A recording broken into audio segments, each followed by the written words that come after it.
Hello student, good evening. स्वागत है आपका टारगेट बायोलॉजी में। मैं आशीष सर आज आपका एक बार फिर स्वागत करता हूं। दोस्तों, अब यूपी बोर्ड का जो टाइम टेबल है वो आ गया है, तो अब एग्ज़ाम हमारे सर पर है। तो उसके लिए क्या स्ट्रेटजी बनेगी, या किस तरीके का पेपर होगा, या बोर्ड एग्ज़ाम में किस तरीके के क्वेश्चन आएंगे, आज मैं उसको लेकर आपके साथ डिस्कस करूँगा। दोस्तों, मैं मानता हूँ कि आपके पास पहले से ही अनसॉल्व पेपर होंगे, आप अनसॉल्व पेपर सॉल्व कर रहे होंगे, लेकिन आज हम डिस्कस करेंगे जो 2020 ईयर है उसमें जो सेट नंबर 348 WK सेट है, आज उस सेट के बारे में हम लोग डिस्कस करेंगे। ठीक है, कि इसमें किस तरीके के पेपर आए थे। देखिए, पेपर आप इसको देख लीजिए, आपके पास तो अनसॉल्व है मुझे पता है, आप एक बार इसको भी देख लीजिए। ठीक है, जो हमारा पेपर होने वाला है वो आप जानते हैं, उसके पूर्णांक कितने हैं, 70 नंबर का वो पूर्णांक होने वाला है। आपको समय कितना दिया जाएगा, तो समय आप जानते हैं। ठीक है, 3 घंटे 15 मिनट आपको मिलेंगे। ठीक है, और क्या है, ठीक है, नोट दिया जाता है हमको। ठीक है, हमें क्या मिलता है भैया, और हमको नोट दिया जाता है। नोट में क्या होता है दोस्तों, देख लीजिए, जो 15 मिनट शुरुआत के होंगे वो आपको प्रश्न पत्र पढ़ने के लिए दिए जाते हैं। ठीक है, पेपर देखो इंग्लिश और हिंदी दोनों मीडियम में होंगे।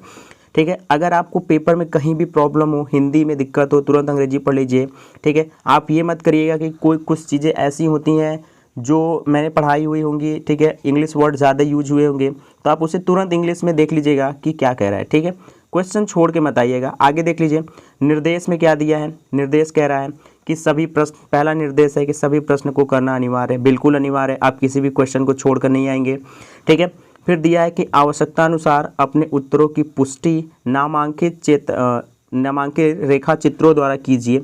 ठीक है, आप वो भी कीजिए। फिर कह रहा है कि प्रत्येक प्रश्न के निर्धारित अंक उनके सम्मुख अंकित है, यानी कितने नंबर का क्वेश्चन है उतने नंबर आपको सामने दिए रहेंगे। और दोस्तों, वही कीजिएगा जो पेपर कह रहा है, एक्स्ट्रा दिमाग कुछ मत लगाइएगा। आइए शुरू करते हैं आज को। ठीक है, आज का पहला जो क्वेश्चन होगा दोस्तों, आप जानते हैं कि 4 आपको मल्टीपल चॉइस क्वेश्चन मिलेंगे। ठीक है, तो देख लीजिए पहला क्वेश्चन। मैं आपको यहाँ बता दूं दोस्तों, मैं सिर्फ आपको क्वेश्चन दिखाने के लिए आया हूँ। ठीक है, आंसर आप सभी जानते हैं कि आंसर इसका क्या होगा। ठीक है, आंसर बताने की मुझे कोई आवश्यकता नहीं है। अगर आप कहेंगे तो मैं इसका PDF आपको डाल दूंगा, आप वहाँ से PDF भी ले लीजिएगा पेपर का, और साथ ही साथ देखते रहिए। पहला क्वेश्चन क्या कह रहा है दोस्तों, कह रहा है कि जीवों के अस्तित्व को सबसे बड़े खतरे का कारण क्या है। ठीक है, आपको बताना है क्या मरुस्थलीकरण है, क्या विकिरण है, क्या वनों की कटाई है, क्या इनमें से कोई नहीं है। ठीक है, मुझे पता है आप सब इसका सही आंसर जानते हैं, फिर भी मैं बता दे रहा हूँ कि वनों की कटाई इसका क्या है, करेक्ट आंसर होने वाला है दोस्तों। आओ आगे चलते हैं।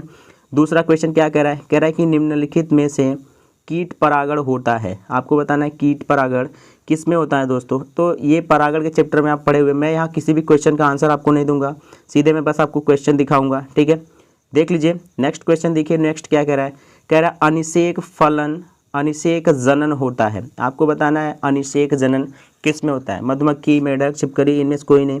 ये सब क्लास में कराए हुए क्वेश्चन है। ठीक है, एक भी क्वेश्चन आउट ऑफ सिलेबस नहीं जाएगा, ये मेरी गारंटी है। ठीक है, फिर पूछ रहा है कि प्रतिजैविक को मुख्यतया प्राप्त किया जाता है। बताइए एंटीबायोटिक्स आप भैया कहाँ से प्राप्त करते हैं, बता दीजिएगा। देखिए इंग्लिश में भी दिया है कि choose the correct option and right in your answer book. सिर्फ आपको आंसर लिखने की आवश्यकता है, क्वेश्चन दोस्तों मत लिखिएगा, क्वेश्चन की कोई ज़रूरत नहीं है। ठीक है, क्वेश्चन जो होगा, जो एग्जामिनर आपकी कॉपी चेक करेगा उसके पास क्वेश्चन पेपर होगा, तो आप क्वेश्चन लिख के अपना टाइम वेस्ट मत कीजिएगा, सिर्फ आंसर लिखिएगा अपने जो आंसर सीट होगी। आइए नेक्स्ट की तरफ चलते हैं। नेक्स्ट क्या कह रहा है दोस्तों, नेक्स्ट कह रहा है, देखिए ये क्वेश्चन वही है। ठीक है, इंग्लिश में दिया गया है। ठीक है, हिंदी क्वेश्चन इंग्लिश में है। ठीक है, आइए आगे देख लेते हैं। अब आइए क्वेश्चन नंबर 2 दिया है। क्वेश्चन नंबर 2 क्या कह रहा है, क्वेश्चन नंबर 2 का पहला खंड क्या कह रहा है, क कह रहा है कि बाह्य निषेचन को उदाहरण सहित आप परिभाषित कीजिए। ठीक है, मतलब कि बाह्य निषेचन क्या होता है, इसको उदाहरण सहित आप बताइए। ठीक है, वैसे जो यह निषेचन का टॉपिक है आपको पहले यूनिट में पढ़ना है, तो देख लीजिएगा। 1 नंबर में सिर्फ बाह्य निषेचन बता देना, उसका एग्जाम्पल लिख देना, छोड़ देना, बाकी और कुछ मत करना। क्वेश्चन नंबर 2 देख लो, सरस यानी गुदेदार फल के 2 लक्षण लिखो तथा आम के फसल की, जो आम का फल है उसकी खड़ी काट का नामांकित चित्र बना दो। ठीक है, बहुत आसान है, 1 नंबर आपको तुरंत मिल जाएगा। आपको बताना है पारिस्थितिकी के जनक कौन है, ठीक है, भारत में, ठीक है, वर्ल्ड में भी नहीं पूछा है, भारत में कौन है पारिस्थितिकी का जनक। एक नंबर में बस उनका नाम लिख दो कि भारत में पारिस्थितिकी जनक ये है।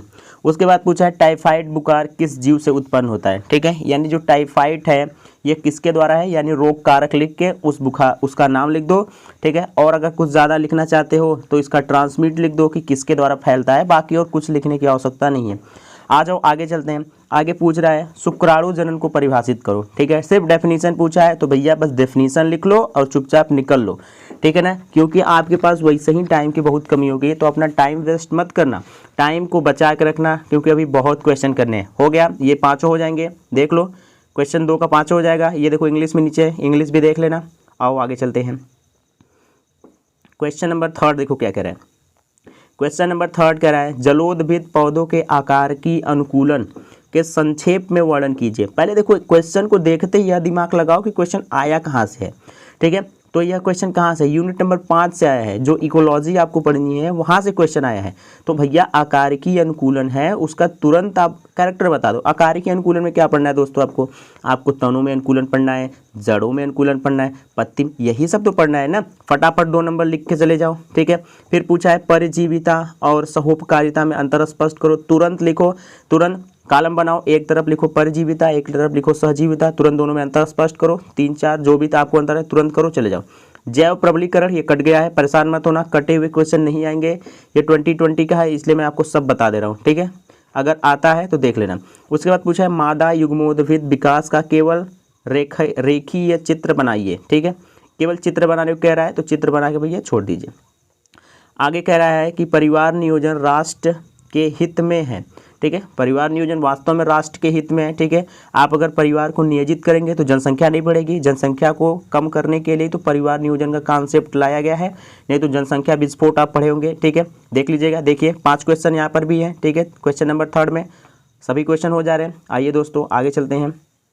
आगे क्या कह रहा है क्वेश्चन नंबर 4, क्वेश्चन नंबर अब 4 देखिए। 4 कह रहा है कि आवृत्त बीजी पौधों में भ्रूणपोष यानी एंडोस्पर्म, देखो नीचे जाकर तुरंत इंग्लिश देखना क्या कर रहा है, how does the development of endosperm दिया है, एंडोस्पर्म पूछा है, endosperm take place in angiospermic plant. फिर पूछा है differentiate between endospermic plant, endospermic and non endospermic seed with example आपको देना है, ठीक है, यानी भ्रूणपोषी और अभ्रूणपोषी का बीजों में अंतर देते हुए स्पष्ट करो। 1 2 3 3 नंबर का पूछा है, मतलब कि 1 नंबर सब है। फिर पूछा है मानव में रोग उत्पन्न करने वाले किन्हीं 2 रोग जनकों का नाम लिखो और इनके नियंत्रण दो। भैया बहुत सारे मैंने आपको 25-30 पढ़ाए हुए हैं, अभी भी अगर आपने वीडियो नहीं देखा तो आप जाकर चैनल को लोबो खोलिए, मेरे प्लेलिस्ट में जाइए, वहाँ पर आप क्लास 12th खोलिए, मैंने कम से कम 30 रोग जनक पढ़ाए हुए हैं, वहाँ से कोई देख लो भैया, 2 के नाम लिख दो, इनके नियंत्रण के उपाय लिख दो, कोई 2 लिख दो। फिर पूछा है संक्षिप्त टिप्पणी लिखो, ठीक है, 1.5 नंबर के दे हैं, 1/2 है, तो है आप बायोगैस उत्पादन में सूक्ष्म जीव की भूमिका बताओ, आराम से बता दो बायोगैस क्या होता है, ठीक है। उसके बाद क्या है मत्स्य पालन है, ये कट गया सिलेबस में नहीं है इस साल 30% सिलेबस के दौरान, ठीक है, परेशान मत होइएगा, देख लीजिएगा। पूछा है घ अंतर स्पष्ट करना है। पूछा है जन्मजात प्रतिरक्षा और उपार्जित प्रतिरक्षा, आपको मैंने यूनिट 3 में पढ़ाया हुआ है, देख लीजिएगा। फिर पूछा है उदार ट्यूमर एंड दुर्मम ट्यूमर क्या होता है, ये भी पढ़ाया गया है, देख लीजिएगा, दोनों में अंतर स्पष्ट करिए। आइए आगे चलते हैं। नेक्स्ट क्या कह रहा है दोस्तों, नेक्स्ट कह रहा है कि प्रदूषण को परिभाषित करिए और देश के बड़े शहरों में वायु प्रदूषण की समस्या की विवेचना कीजिए। यानी देश के जो बड़े शहर जैसे मुंबई हो गया, दिल्ली हो गया, इन शहरों में प्रदूषण पे आपको क्या करना है, विवेचना करनी है कि प्रदूषण किस तरीके से है, प्रदूषण को किस तरीके से कंट्रोल करें या प्रदूषण रोकने के क्या उपाय हो सकते हैं, ठीक है, हो जाएगा। 3 नंबर में कर दोगे, वेरी गुड। चलो आगे चलते हैं। प्रतिबंध एंजाइम से क्या समझते भैया, इसको इंग्लिश देख लेना, परेशान मत होना, मैं पहले इंग्लिश दिखा दे रहा हूँ। प्रतिबंध एंजाइम को कौन सा क्वेश्चन, दूसरा है, 5 का दूसरा है, रिस्ट्रिक्शन एंजाइम कहते हैं, देख लो यहाँ लिखा है what do you mean by restriction enzyme, explain its importance. आपको क्या बताना है कि रिस्ट्रिक्शन एंजाइम क्या समझते हो आप रिस्ट्रिक्शन एंजाइम से, और इसके इंपॉर्टेंस को आप बताओ। देखो वही लिखा होगा हिंदी में, देख लो प्रतिबंध एंजाइम से क्या समझते हो, बड़ा करके दिखा रहा हूँ, देख लो प्रतिबंध एंजाइम से क्या समझते हो, इसके महत्व का उल्लेख करो। बताए हैं क्लास में, पढ़ाए अच्छे से पढ़ाए हैं, ठीक है, कर जाना। आगे देख लो पूछा है कृषि में जैव प्रौद्योगिकी की भूमिका का उल्लेख करो। ठीक है, जैव प्रौद्योगिकी तुम्हें डेफिनेशन नहीं देना है, आपको बताना है एग्रीकल्चर यानी कृषि के क्षेत्र में जैव प्रौद्योगिकी की भूमिका बतानी है। बहुत पढ़े हो, बीटी फसल पढ़े हो, बीटी कॉटन पढ़े हो, बीटी क्या क्या पढ़े हो, फ्लेवर सेवर टमाटर पढ़े हो, सब बता दो। 4 कह रहा है पारितंत्र में जीवित घटकों के लिए फास्फोरक आवश्यक है। बच्चा ये कट गया, परेशान मत होना। ठीक है, ये क्वेश्चन नहीं आएगा आपके बोर्ड एग्जाम में। ठीक है, आ जाओ आगे, आगे आ जाओ। कह रहा है प्राकृतिक वर्ण का सिद्धांत क्या है, इस सिद्धांत को किसने प्रतिपादित किया है, मैं बता दे रहा हूँ। इसको प्रतिपादित करने वाले चार्ल्स डार्विन है, जो कि आपके सिलेबस में कट गया, परेशान मत होना। ये यूनिट 2 का जैव विकास के चैप्टर से, मैं ये भी बता दे रहा हूँ। जैव विकास आपको इवोल्यूशन नहीं पढ़ना है, इवोल्यूशन के चैप्टर से। फिर वही नीचे वाला क्वेश्चन भी वही है, पृथ्वी पर जीवन की उत्पत्ति का संक्षिप्त वर्णन कीजिए। ठीक है, आपको ये भी चैप्टर क्वेश्चन वहीं से है। बच्चों देखो, अगली बार बोर्ड एग्जाम नहीं हुआ था, बच्चे प्रमोटेड थे, तो इस बार आपको पेपर का कोई आइडिया नहीं है, इसलिए सब पढ़ के जाना, सब तैयार कर लेना। बाकी मुझसे जो हो सकेगा मैं आपको यहाँ से सारे क्वेश्चन पेपर प्रोवाइड करा दूंगा कि देख लो कैसे अगले नेक्स्ट ईयर प्रीवियस ईयर में कैसे क्वेश्चन आए हैं। फिर कह रहा है कि मेंडल के द्वारा प्रतिपादित प्रभाविता के नियम पर आप क्या करिए भैया, विवेचना करिए, कर दीजिएगा। कोई दिक्कत होगी बताइएगा, आप हम बता देंगे।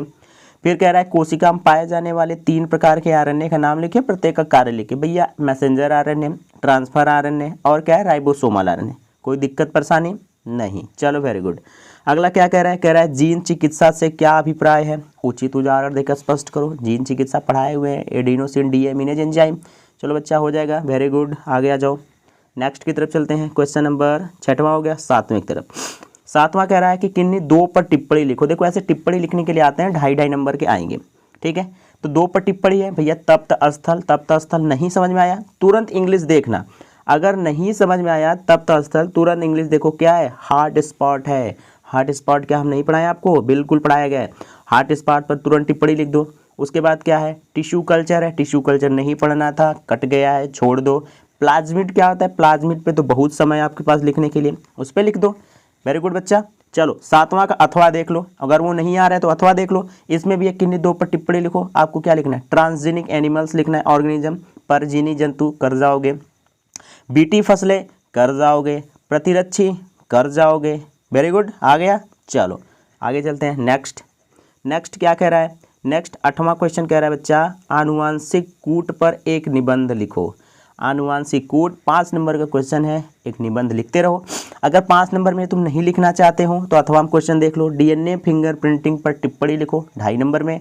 या दूसरा क्वेश्चन है लिंग सहलग्न वंशागति की व्याख्या करो, 2.5 नंबर में हो जाएगा। चाहे तुम ऊपर वाला करो चाहे नीचे वाला करो, ठीक है। मैं तो कहूँगा नीचे वाला दोनों करो, दोनों अच्छे क्वेश्चन है। आ जाओ आगे चलते हैं, लास्ट क्वेश्चन की तरफ चलते हैं। आखिरी क्वेश्चन क्या है बच्चा, 9वां क्वेश्चन कहेगा मानव में उद्विकास पर एक निबंध लिखो। ठीक है, चलो ये क्वेश्चन कट गया, इसको छोड़ दो, ये कटा हुआ है क्योंकि मानव विकास तुम्हें नहीं पढ़ना है। चलो अथवा करके क्वेश्चन देख लो, इन्हीं 2 पर टिप्पणी लिखो। क्या पढ़ना है तुमको, पूछ रहा है ग्रीन हाउस गैसें। ग्रीन हाउस गैसें अगर पढ़े हुए हैं तो कर लो, नहीं तो राष्ट्रीय उद्यान नेशनल पार्क पढ़ाए हुए हैं, जैव विविधता बायोडाइवर्सिटी, दोनों क्वेश्चन कर जाओ। ठीक है, कितने कितने नंबर के हैं, 2.5 नंबर के हैं। ठीक है, आ जाओ बच्चा अंतिम क्वेश्चन की तरफ चलते हैं। आखिरी क्वेश्चन क्या कर है, सॉरी खत्म हो गया। ठीक है, 9 ही क्वेश्चन थे, तो देख लो इस तरीके से आपके बोर्ड एग्जाम में आने वाला यह पेपर है। हिंदी इंग्लिश दोनों मीडियम में आएगा, परेशान मत होना। अगर आपको हिंदी नहीं समझ में आई तुरंत इंग्लिश देखना कि क्या कह रहा था। ठीक है, तो ये रहा 2020 का पेपर। ठीक है, इसी तरीके से मैं अभी 2020 के और भी जो सेट है, ठीक है, 1 ईयर में लगभग 4-5 सेट होते हैं, तो मैं सारे सेट को एक एक करके आपको मैं सब बता दूंगा। ठीक है, और भी प्रीवियस ईयर 2019 में चला जाऊंगा, 18 में, परेशान मत होना। आप लोग अपनी पढ़ाई को कंटिन्यू रखो। आपको कोई प्रॉब्लम होती है कांटेक्ट कीजिए, मैसेज कीजिए, कमेंट करिए। ठीक है, मैं आपके लिए हमेशा तैयार हूँ। तो आज के लिए बस इतना ही, मिलते हैं अगले लेक्चर में। तब तक अगर आपने अभी भी चैनल को सब्सक्राइब नहीं किया बच्चा, तो चैनल को सब्सक्राइब कर लो, बेल आइकन प्रेस कर लेना, नोटिफिकेशन पहुँच जाएगा। ठीक है, और लोगों तक शेयर करते रहो। ठीक है, तो आज के लिए बस इतना ही, तब तक के लिए गुड बाय, थैंक यू, जय हिंद।